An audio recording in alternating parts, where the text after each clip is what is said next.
Hello গালিবিয়ান, welcome back to another episode of কালিবা power. আজকে আমরা কথা বলবো মিডনাইট অপ্সরার দ্বিতীয় পর্ব নিয়ে। সম্পূর্ণ নতুন ধারার একটি গল্প আপনাদের সামনে চলমান আছে। এই ধারাবাহিক গল্পটি আশা করি আপনাদের সবারই খুব পছন্দ হবে। এর শেষ পর্যন্ত আপনারা আমাদের সাথে থাকবেন আশা করছি। শুরুতে বলে রাখি, যারা এখন আমাদের চ্যানেলটি সাবস্ক্রাইব করেনি তারা অবশ্যই চ্যানেলটি সাবস্ক্রাইব করে দিবেন, আর যারা আগে থেকে সাবস্ক্রাইব করেছেন তাদেরকে অসংখ্য ধন্যবাদ। চলুন তাহলে আর কথা না বাড়িয়ে আমরা গল্প শুরু করি।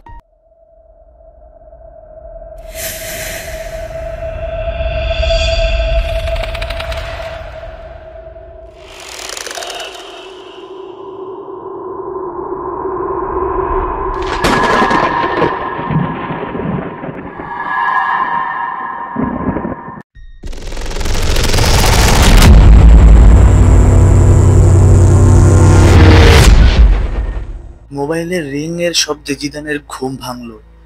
বালিশের পাশে হাত দিয়ে হাতড়িয়ে মোবাইল খুঁজে চোখ বন্ধ করে কল রিসিভ করে ঘুম ঘুম কণ্ঠে বলল, হ্যালো। ওপাশ থেকে সৌম্য বলল, তুই কই? জিদান আওড়াতে আওড়াতে বলল, আমি কই হলে তুই পাঙ্গা। সৌম্য রাগান্বিত গলায় বলল, আমার বিয়া ভেঙে এখন মজা নিতাছস আমার সাথে? তাড়াতাড়ি বের হ বাসা থেকে, আমি গোল চত্বরে আসছি, তোকে নিয়ে এক জায়গায় যাব। জিদান বলল, আমি কোথাও যেতে পারবো না, আমার অনেক কাজ আছে আজকে। সৌম্য আরো রেগে বলল, তোর আবার কিসের কাজ? সময় কাটানোর জন্য তুই পিঁপড়ার লাইন নষ্ট করে মজা নেস, তোর আবার কাজ? বাহানা না করে তাড়াতাড়ি চলে আয়। জিদান বলল, আচ্ছা সে না হয় আসলাম, কিন্তু তোর এত তাড়া কেন? কোথায় যাবি আমাকে নিয়ে? সৌম্য বলল, নন্দিতার সাথে তো ভেস্তে গেল, ফ্যামিলি থেকে আরেকটা মেয়ে দেখা হয়েছে, আজকে তার সাথে দেখা করার কথা আমার, কিন্তু আমার একা যেতে নার্ভাস লাগছে, তাই তোকে নিয়ে যাব। জিদান বলল, মেয়ে দেখবি তুই, বিয়া করবি তুই, তাহলে আমি তোর সাথে যে সেখানে ললিপপ চুষবো নাকি? এসব ফালতু কাজের জন্য আমাকে ফোন করেছিস এই সকাল সকাল? সৌম্য বলল, রাগ করছিস কেন? মেয়েটার সাথে তার বান্ধবীও আসবে, তাই তোকে বলছিলাম। ঠিক আছে, তুই যেহেতু যাবি না তাহলে একাই যাই আমি। জিদান এক লাফে শোয়া থেকে উঠে বলল, দিনকাল বেশি ভালো না, তোর একা যাওয়া ঠিক হবে না, আমি এখনই আসছি রেডি হয়ে, তুই 5 মিনিট অপেক্ষা কর, আমি 10 মিনিটের মাঝে আসছি। এই বলে ফোন রেখে জিদান তাড়াতাড়ি চলে গেল ফ্রেশ হতে। টাওয়াল নিয়ে ওয়াশরুমে ঢুকে ব্রাশ করতে করতে আয়নার দিকে তাকাতেই চমকে গেল, কপালে একটা কালো রঙের অদ্ভুত মাকড়সার স্কেচ আঁকা। জিদান মুখ থেকে ব্রাশ বের করে আয়নার দিকে আরেকটু এগিয়ে গেল এবং ভালো করে লক্ষ্য করে দেখলো সত্যি সত্যি একটা মাকড়সার স্কেচ কপালে। জিদান হাত দিয়ে ডলা দিলে কিন্তু সেটা উঠলো না। হঠাৎ জিদানের টনক নড়লো এবং নিজেকেই নিজে বলল, আমি বাসায় আসলাম কখন? কাল রাতে ওই মেয়েটাকে দেখার পর আমার আর কিছুই মনে নেই।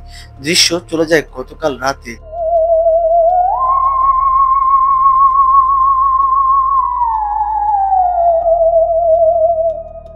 জিদান হাঁ করে তাকিয়ে আছে মেয়েটার দিকে। মেয়েটা জিদানের চেহারায় আলতো করে একটা ফু দিতেই জিদান যেন পুরোপুরি মেয়েটার নিয়ন্ত্রণে চলে গেল। মেয়েটা একটু হেসে বলল, হাত ওঠাও জিদান। হাত ওঠালো। নিজের গালে নিজের চর দাও। জিদান ঠাস করে চর বসিয়ে দিল নিজের গালে। এক পায়ে দাঁড়িয়ে থাকো জিদান। এক পা উঠিয়ে দাঁড়িয়ে রইল। মেয়েটা এমনটা দেখে খিলখিল করে হাসতে লাগলো। এরপর সামনের দিকে হাঁটা দিল। জিদান মন্ত্রমুগ্ধের মতো মেয়েটাকে অনুসরণ করলো। মেয়েটা সাপের মতো পা পেঁচিয়ে পেঁচিয়ে হাঁটছে। জিদান খুব স্বাভাবিকভাবে এক মনে মেয়েটাকে অনুসরণ করে এগিয়ে চলেছে। কোথায় যাচ্ছে, কার সাথে যাচ্ছে, জিদানের খেয়াল নেই। মেয়েটা হঠাৎ একা একাই বলতে লাগলো, জানো জিদান, তোমাকে জীবিত রাখার কোনো কারণ ছিল না আমাদের কাছে। তোমার জন্য ওই দিন রাতে আমাদের নামাজে ব্যাঘাত ঘটেছিল। বাবার তো করার নির্দেশ ছিল তোমাকে যেন মেরে ফেলার। আমিও তোমাকে জানালা দিয়ে গলা চেপে ধরেছিলাম মেরে ফেলার জন্য, কিন্তু তুমি যখন তোমার মায়ের ছবির দিকে তাকালে তখন আমার মনে এক ধরনের মায়া কাজ করলো। ছবি দেখে বুঝেছি তোমার মা আর নেই পৃথিবীতে।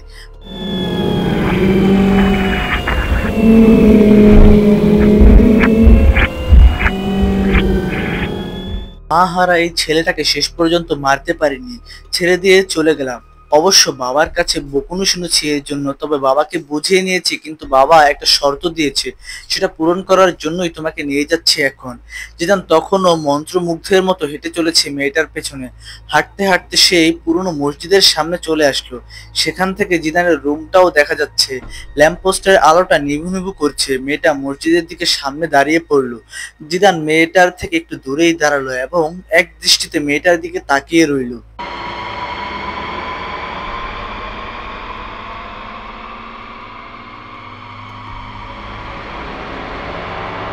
জিদানের কাছে এসবটি হেসে বলল, এভাবে তাকিয়ে থাকবে জানলে কপালে কালো টিপ পরে আসতাম। নজর, তবে তোমার চাহনিটা আমার ভালো লাগছে। চোখ দুটো সুন্দর তোমার, তবে একটু যত্নের অভাব আছে। চিন্তা করো না, আমি চলে এসেছি তোমার জীবনে। এমন করে গুছিয়ে দিব তোমাকে, যেমন করে গোছালে আর কখনো অগোছালো হওয়ার ভয় থাকবে না। ঠিক তখনই নিভু নিভু করতে থাকা ল্যাম্পপোস্টটা থাপ করে বন্ধ হয়ে গেল। চারদিক অন্ধকারে ছেয়ে গেল। জিদানের পেছনের অন্ধকার ভেদ করে সাদা আলখাল্লা পরিহিত কয়েকটা ছায়ামূর্তির আগমন ঘটল সেখানে।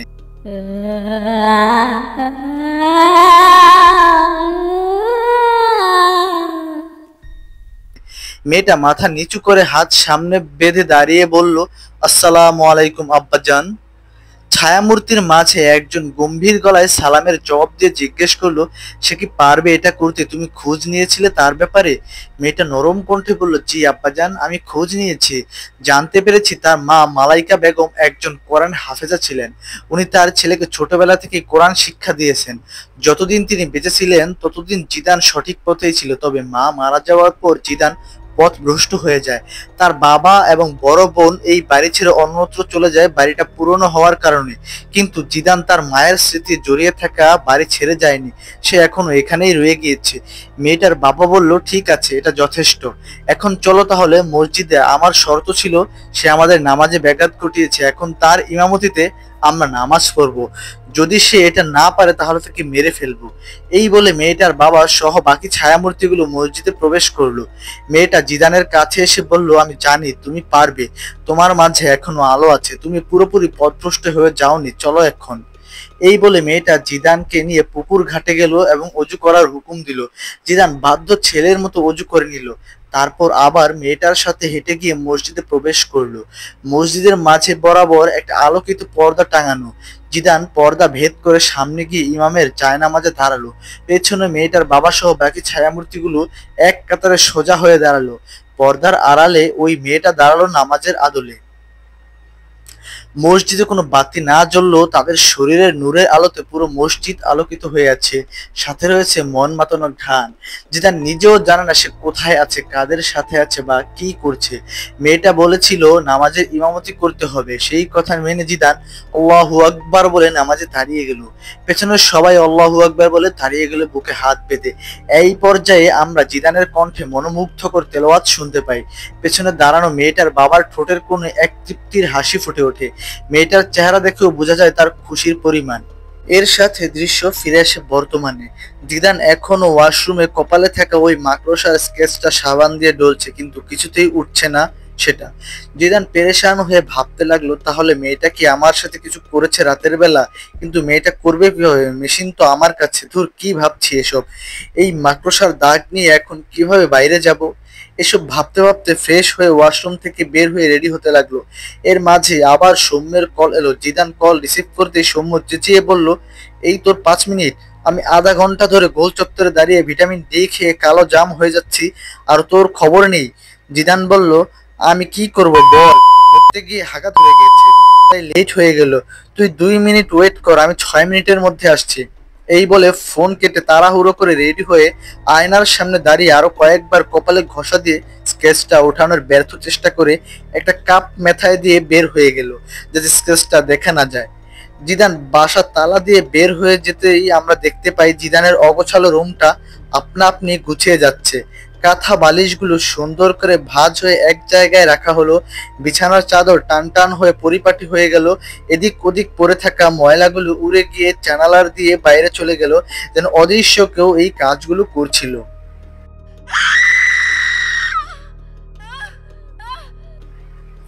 এদিকে জিদান তাড়াহুড়ো করে হেঁটে গেল গোল চত্বরে।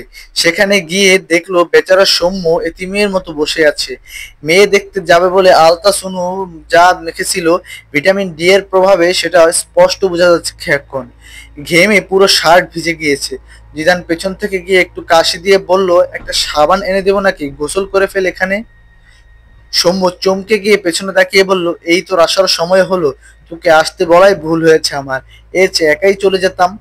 জিদান বলল, ডেকে এনে অপমান করবি না, আমার সাথে এমন ব্যবহার করলে আমি চলে যাব, তুই একাই যা। সৌম্য বলল, যা যা, তোকে কি ধরে রাখছি নাকি? শুনেছি ওর বান্ধবীটা নাকি মেলা সুন্দরী। জিদান বলল, বান্ধবী বড় কথা নয়, বন্ধুত্বই আসল। খালি তোর জোরাজুরিতে যাচ্ছি, না হলে জীবনেও যেতাম না। চল চল, দেরি হয়ে যাচ্ছে। সৌম্য মাথা নেড়ে বলল, তুই একটা জিনিস মামা, দয়া করে ওইখানে গিয়ে কোনো উল্টাপাল্টা কথা বলিস না, মুখে একটু লাগাম দিস। জিদান বলল, লাগাম থাকে ঘোড়ার, বাঘের কখনো লাগাম থাকে না। সৌম্য ভুরু কুচকে বলল, বাঘ কে? জিদান নিজের দিকে ইশারা করলে সৌম্য হাসতে হাসতে বলল, তুই ওই বাঘ যে বান্দরের বিয়েতে নাচতে যাস। জিদান রেগে বলল, দেখ এমন অপমান করলে কিন্তু আমি যাব না তোর সাথে। সৌম্য বলল, বান্ধবী? জিদান বলল, হ্যাঁ ভাই হ্যাঁ, পাবলিক বুঝছে আমি বান্ধবীর লোভে যাচ্ছি, এতবার বলা লাগবে না। পরবর্তী দৃশ্যে দেখা যায় একটা রেস্টুরেন্টে বসে আছে সৌম্য এবং জিদান। অপর পাশে চেয়ারে দুইটা মেয়ে। একটা মেয়ে তো দেখতে বেশ সুন্দরী, তবে অপরটাকে দেখলে মনে হয় ছোটবেলায় কোনো টিকা বাকি রয়ে গিয়েছিল। জিদান সৌম্যর কানে বিড়বিড় করে দাঁত কটমট করে বলল, তাহলে এই তোর সুন্দরী বান্ধবী? ভাই, এমন ত্রিভুজের মতো মেয়ে যদি সুন্দরী হয়, তাহলে আমি সুন্দরী শব্দ যে আবিষ্কার করছে তার নামে মামলা করে দিব। সৌম্য জিদানের পায়ে ঠাস করে বাড়ি দিয়ে বলল, ভাই সুন্দরী না বললে তো তুই আসতি না, এখন কোন রকম অ্যাডজাস্ট করে নে। এই ত্রিভুজটাকে নিয়ে একটু সাইডে চলে যা, আমি তার সাথে একটু কথা বলি। তখন সামনে বসে থাকা সুন্দরী মেয়েটা বলল, আপনারা দুজন ফুসুর ফুসুর করছেন কেন? যা বলার স্পষ্ট করে বলতে পারেন, এখানে আমাদের মাঝে যা কথা হবে ঘরের কেউ জানবে না, তাই মন খুলে কথা বলুন। সৌম্য মেয়েটার দিকে তাকিয়ে হাবলার মতো হেসে বিড়বিড় করে বলল, বন্ধু কি দিয়ে শুরু করবে বলে দে একটু, আমার হাঁটু কাঁপতেছে কেন জানি। জিদান বিড়বিড় করে বলল, জিজ্ঞেস কর, এমন আইট্টা করার মতো বান্ধবী কই পাইছে সে? সৌম্য আবার জিদানের পায়ে লাথি দিল এবং মেয়েটাকে জিজ্ঞেস করলো, আপনার নাম কি? জিদান বলল, বাহ, এতক্ষণ ভেবে এই প্রশ্ন, কমপক্ষে 10 মার্ক তো পাবি এই প্রশ্নের উত্তরে। মেয়েটা একটু হেসে বলল, না আমি কিছু মনে করিনি, আমার নাম পূজা বণিক। আর আপনার নাম নিশ্চয়ই সৌম্য? সৌম্য লাজুক হাসি দিয়ে বলল, হ্যাঁ আমি সৌম্য, সৌম্য দাস। জিদান পাশ থেকে বলল, হ্যাঁ তুই সৌম্য দাস, সকালে খেয়েছিস, খাস? সৌম্য চোখ রাঙিয়ে জিদানের দিকে তাকিয়ে বলল, তোর না বলছি একটু লাগাম দিতে। জিদান বলল, ঘাস না খেলে এমন কিছু অর্ডার করছিস কেন? তোর জ্বালায় নাস্তা না করে চলে এসেছি। পূজার বান্ধবী তার হলুদ দাঁতগুলো বের করে বলল, ভাইয়া মনে হয় ফুডিশ, মানে খেতে ভালোবাসেন। জিদান বলল, বিশ্বাস করেন যতক্ষণ না আপনি কথা বলেননি ততক্ষণ ভাবছিলাম আপনি কোনো রোবট, যা বানানোর সায়েন্টিস্ট আত্মহত্যা করে মরে গেছে। পূজা হাসতে হাসতে বলল, কিছু মনে করবেন না আপনারা, আচ্ছা আমি খাবারের অর্ডার দিচ্ছি, তবুও শান্ত হন আপনি। এই বলে পূজা উঠে গেল খাবার অর্ডার দিতে, সাথে পূজার বান্ধবীও গেল। যাওয়ার সময় পূজার বান্ধবী জিদানের দিকে চাকিয়ে চোখ টিপ মারলো। জিদান বিড়বিড় করে বলল, আমি অন্ধ হয়ে গেলাম না কেন? তারা চলে যাওয়ার পর সৌম্য চড়াও হলো, কিরে ভাই তুই কি শুরু করছস? পূজার সাথে আমাকে একটু কথা বলতে দে, এসেই খাই খাই শুরু করছস, প্লিজ এবার অফ যা একটু। জিদান ভুরু কুচকে বলল, এবার হুমকি দে বান্ধবী বলে। সৌম্য বলল, না এবার তুই চলে যাবি, কারণ এই বান্ধবী হুমকির মধ্যে পড়ে না। তবু একটু চুপ থাক, তুই আমাকে স্পেস দে, কথা বলতে দে। জিদান বলল, ঠিক আছে যা, তোর খাতিরে চুপ হলাম, খাবার আসুক, আমি চুপচাপ খাবার খাবো, তোরা কথা বলিস। এর মাঝেই পূজা এবং তার বান্ধবী চলে আসলো, সাথে একজন ওয়েটার খাবারের ট্রে নিয়ে আসলো। খাবার সামনে রাখা হলো, ড্রিঙ্কস রাখা হলো। পূজা এবং তার বান্ধবী বসে বলল, তো খেতে খেতে কথা বলা যাক, আসলে আমারও খুব খিদে পেয়েছে। জিদান সৌম্যর কানে বলল, দেখ আমি তোর হবু বউয়ের চেহারা দেখেই বুঝেছি তার খিদে পেয়েছে, এই জন্য খাবারের জন্য এমন করলাম। সৌম্য বলল, চুপ কর চাপাবাজ, নিয়ে এবার ঠুস মুখের ভেতর। এই বলে সৌম্য একটা ড্রিঙ্কস এর গ্লাসে চুমুক দিয়ে জিজ্ঞেস করলো, আচ্ছা পূজা আপনার হবি কি? পূজা ড্রিঙ্কস এর গ্লাসে চুমুক স্ট্র লাগিয়ে চুমুক দিয়ে বলল, আমার নির্দিষ্ট কোনো হবি নেই, যখন যা ভালো লাগে তাই করি। আমার বাবা মা আমাকে ফ্রিডম দিয়ে দিয়েছে, তো আমি কখনো সেই ফ্রিডমের ভুল ব্যবহার করিনি। সৌম্য বলল, এদিকে আমার পরিবার থেকে আমি ছেলে হয়েও কখনো ফুল ফ্রিডম পাইনি, এটা করা যাবে না, ওটা করা যাবে না, ওর সাথে মিশা যাবে না, এটা খাওয়া যাবে না। আমার জীবনের এই পর্যন্ত শুধু না শুনতেই গিয়েছে। শুনেছি বিয়ের পর ছেলেদের মুক্তি নেই, বিয়ের পর বাবা মায়ের সবকিছুতে না না বলার দায়িত্বটা নাকি বউরা নিয়ে নেয়। পূজা হাসতে হাসতে বলল, এটা একদম ভুল ধারণা, সবার কথা জানি না, তবে আমি আমার হাজবেন্ডকে কখনো বন্দি করে রাখবো না, সে যা করতে চায় তাই করতে দেব, আমার কোনো আপত্তি থাকবে না, শুধু এমন কিছু না করলেই হয় যাতে সম্পর্কে ফাটল ধরে। সৌম্য একটু খুশি হয়ে বলল, আর সম্পর্কে ফাটল না ধরলে পলিসি কি? পূজা বলল, একটা সম্পর্ক সুন্দর রাখতে শুধু একটা পলিসি ফলো করাই যথেষ্ট, হয় তুমি তার মতো হয়ে যাও, না হলে তাকে তোমার মতো করে ফেলো। যখন দুজনের মেন্টালিটি মিলে যাবে তখন সম্পর্ক কখনো কোনো ফাটল ধরবে না। এদের কথার মাঝে ওইদিকে জিদান মুখের ভেতর এক গাদা ভয়ে ষাঁড়ের মতো চিবুচ্ছে। ব্যাকগ্রাউন্ডে ষাঁড়ের ভেবা ডাক বেজে উঠল। পূজার বান্ধবী জিদানের খাওয়া দেখে হলুদ দাঁত বের করে হাসছে। জিদান মনে মনে বলছে, দাঁত না যেন পাকনা কলা। এর মাঝে সৌম্য আর পূজার মাঝে বেশ ভাব জমে গেল। দুজন দুজনের চোখে তাকিয়ে মুচকি মুচকি হাসছে আর ড্রিঙ্কসে চুমুক দিচ্ছে। পূজা জিজ্ঞেস করলো, আচ্ছা আপনি শাড়ি পরতে পারেন? পাশ থেকে জিদান বলে উঠলো, শাড়ি খুলতে পারে। সৌম্য ফ্রুট করে ড্রিঙ্কস ফেলে দিল মুখ থেকে। সামনে থাকা পূজা একদম ভিজে গেল ড্রিঙ্কসের ছেটায়। সৌম্য হিচকি তুলে কাশতে কাশতে বলল, সরি সরি, ও মজা করছে, হ্যাঁ আমি শাড়ি পরাতে পারি। পূজা টিস্যু দিয়ে নিজের জামা মুছতে মুছতে একটু বিরক্ত হয়ে বলল, এসব কি ধরনের মজা, আর আপনি এভাবে রিয়েক্ট করলেন কেন শাড়ি খোলার কথা শুনে? জিদান মুখে খাবার নিয়েই বলল, কারণ এটা মজা ছিল না। কিরে সৌম্য, তোর কি মনে নাই নন্দিতার কথা? তাকে কি সুন্দর করে শাড়ি পরিয়ে দিলি বিদায় অনুষ্ঠানে নাচার জন্য, তারপর আবার খুলেও দিলি পারফরমেন্সের পরে। পূজা সৌম্যের দিকে রাগের দৃষ্টিতে তাকিয়ে বলল, হোয়াট? সৌম্য থতমত খেয়ে বলল, আরে ও মিথ্যা বলছে। জিদান ভাই আমার, বলে যে তুই মজা করছিস, দেখ কেমনে খেপে যাচ্ছে সে। জিদান বলল, দেখেন পূজা ম্যাডাম, আপনি আমাকে এত সুস্বাদু খাবার খাইয়েছেন, আমি আপনার নুন খেয়েছি, তাই মিথ্যা বলবো না আপনাকে, এখন বিচার আপনার। এটা শুনে পূজা দাঁত কটমট করে সেখান থেকে উঠে চলে গেল হন হন করে। পেছন পেছন আইটটা কলাও চলে গেল। সৌম্য জিদানের চুল টেনে ধরে বলল, এই জন্যই কি তোরে নিয়ে আসছিলাম আমি? কি সুন্দর ভাব জমিয়ে ফেলেছিলাম মেয়েটার সাথে, দিদি সব কেরাবেরা করে। তোরে আজকে আমি খুন করে ফেলবো, তোর রক্ত খাবো আমি। জিদান হাসতে হাসতে বলল, এটা তোর আগে ভাবা উচিত ছিল, সুন্দরী বান্ধবীর লোভ দেখিয়ে আমাকে এনেছিস, এসে দেখি আরেকটা করলা, তারপর আবার বলিস অ্যাডজাস্ট করে নিতে। সৌম্য জিদানকে কিল ঘুষি দিতে লাগলো আর বলতে লাগলো, তাই বলে তুই আমার বিয়া ভেঙে দিবি? আগেরটাও ভেঙে দিলি, এখন আগেরটার রেফারেন্স দিয়ে এটাও ভেঙে দিলি। তোর এমন জায়গায় মারবো আমি আজকে যাতে বিয়ে থেকে তোর মন উঠে যায়। এই বলে সৌম্য অসাবধানতা বশত জিদানকে ধাক্কা দিল এবং জিদান দূরে গিয়ে পড়লো। টেবিলের কোণের সাথে থাকা লেগে কপালের সেই স্থানে আঘাত পেল যেখানে মাকড়সার স্কেচ, সেখান থেকে রক্ত বের হতে লাগলো হালকা হালকা। কিন্তু আশ্চর্যের বিষয়, তখন জিদানের কপালে সেই স্কেচটা ছিল না। সৌম্য এটা দেখে একটু ঘাবড়ে গিয়ে তাড়াতাড়ি নিজের পকেট থেকে রুমাল বের করে জিদানের কপালের ক্ষতস্থানে চেপে ধরে বলতে লাগলো, আমি এটা করতে চাইনি বন্ধু, সরি, তাড়াতাড়ি হাসপাতালে চল, বিশ্বাস কর আমি ইচ্ছে করে করিনি, কিভাবে কি হয়ে গেলো আমি বুঝতে পারিনি, সরি বন্ধু। তখনই পুরো রেস্টুরেন্টে কাঁপতে লাগলো। চেয়ার টেবিল সহ সবকিছু, পানির গ্লাস এবং প্লেট ফুলের পড়তে লাগলো। কাঁপুনির প্রভাবে সবাই ভাবলো ভূমিকম্প হচ্ছে, কিন্তু বাইরে সব ঠিকঠাক, যা হওয়ার রেস্টুরেন্টের ভিতরেই হচ্ছে। জিদান অবাক হয়ে দেখলো দূরে এক কোণে দাঁড়িয়ে আছে গতকাল রাতে দেখা সেই মেয়েটা।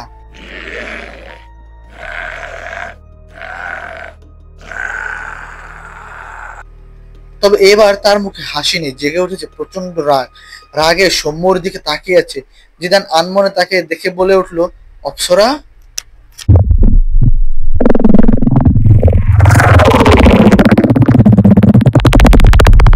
আজ এই পর্যন্তই ছিল গল্পটি। গল্পটি কেমন লাগলো সেটা আপনারা কমেন্টের মাধ্যমে জানিয়ে দেবেন। অপেক্ষা করবেন এর পরবর্তী এপিসোড নিয়ে, খুব শীঘ্রই দেখা হবে আপনাদের সাথে।